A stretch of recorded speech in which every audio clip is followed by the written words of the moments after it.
बिस्मिल्लाहिर्रहमानिर्रहीम, अस्सलाम वालेकुम, welcome to my Zara Kitchen. Zara Kitchen में हम बनाने जा रहे हैं बहुत ही मज़े के ज़ीरा राइस। बहुत ही मज़े के और बहुत ही जल्द और आसान बनने वाली रेसिपी है। ट्राई ज़रूर कीजिएगा। उम्मीद है आपको मेरी रेसिपी पसंद आएगी।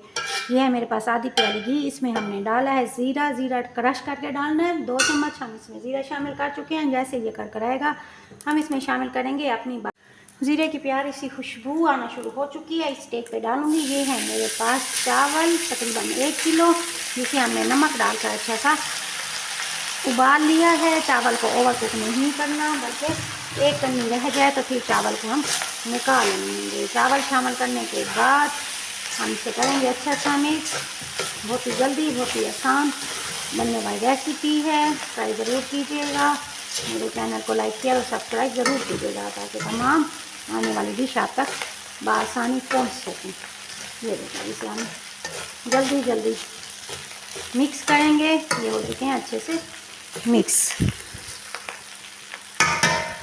करने के बाद ऊपर एक दफ़ा फिर हम इसे टच देंगे ज़ीरा को क्रश करके डालना है, पीस के नहीं डालना। और साथ ही 1/4 हम इसमें डालेंगे कुटी हुई काली मिर्च। डालने के बाद इसे फिर करेंगे अच्छा सा मिक्स। है ना बहुत जल्द और आसान बनने वाली रेसिपी। ये देखिए हो गई है मिक्स अच्छे से। अब हम क्या करेंगे, इसे डिश आउट करेंगे और मज़े से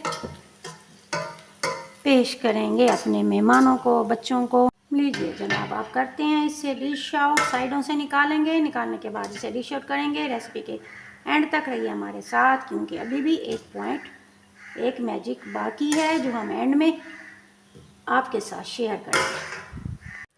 अल्हम्दुलिल्लाह, बहुत ही मज़े के, बहुत ही सिंपल, बहुत ही आसान ज़ीरा राइस हमारे तैयार हो चुके हैं। बहुत ही मज़े की डिश है। चाहें तो रायते के साथ भी आप इसे यूज़ कर सकते हैं या फ्राइड दाल के साथ भी यूज़ कर सकते हैं। बहुत ही मज़े की डिश है। ट्राई ज़रूर कीजिएगा। उम्मीद है आपको मेरी रेसिपी पसंद आएगी। मेरे चैनल को लाइक शेयर और सब्सक्राइब ज़रूर कीजिएगा। दुआ में याद रखिएगा। अपने घर वालों को रखिएगा ढेर सारा ख्याल। ज़ारा को इजाज़त दीजिए। मिलते हैं नई रेसिपी के साथ। Thank you so much. अल्लाह हाफिज़।